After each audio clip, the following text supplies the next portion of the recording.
যারা সমন্বয়করা ওনাদের প্রস্তাব ক্রমে ডক্টর মোহাম্মদ ইউনূসকে তত্ত্বাবধায়ক সরকার প্রধান হিসাবে আমাদের রাষ্ট্রপতি অন্তর্বর্তীকালীন সরকার হিসেবে উনি আসার পর এই ব্যাপারে একটা ঘোষণা আসবে।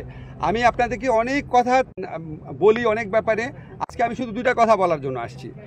হচ্ছে আমি আমাদের ছাত্র যারা সমন্বয়ক আছে, নাহিদ, আসিফ, তারপরে আপনার হাসনাত, সারজিদ, বাকের, আজকে ওদের সহ অন্যরা মানে মূলত আলোচনা করেছে চারজন।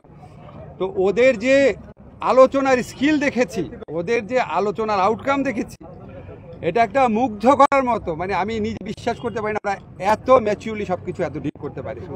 আমরা খুবই লাকি।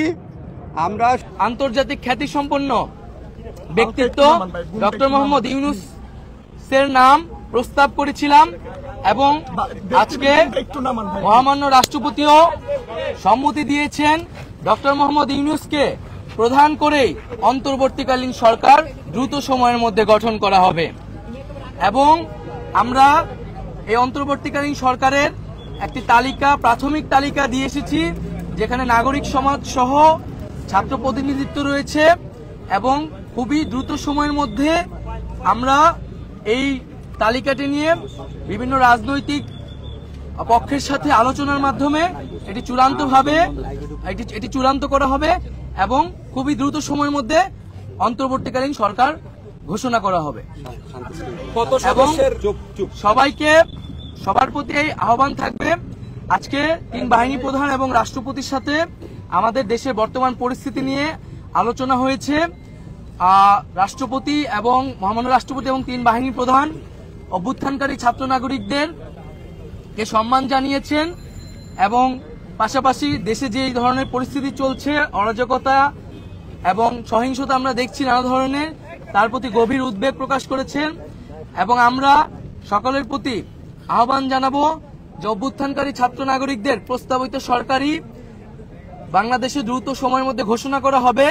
জনগণ যাতে সেই আস্থাটি রাখে এবং আমাদেরকে অবশ্যই সরকারি স্থাপনা, রাষ্ট্রীয় সম্পদ এবং আমাদের যে সংখ্যালঘু সম্প্রদায় রয়েছে তাদেরকে রক্ষা করতে হবে এবং পুলিশ বাহিনীকে, আইন শৃঙ্খলা বাহিনীকে পুনর্গঠনের মাধ্যমে দ্রুতই জনগণের মধ্যে শান্তি শৃঙ্খলা ফিরিয়ে আনার জন্য নিয়োগ করা হবে। এবং ছাত্র নাগরিকরা যে আজকেও ঢাকা শহরে ট্রাফিকের দায়িত্ব নিয়েছেন,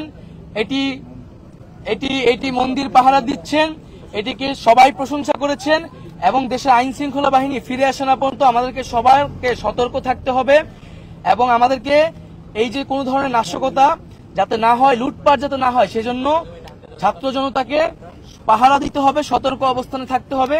সকলে মিলে ছাত্র জনতার দেশ গঠনের মাধ্যমে আমরা যে নতুন বাংলাদেশ, সেই বাংলাদেশ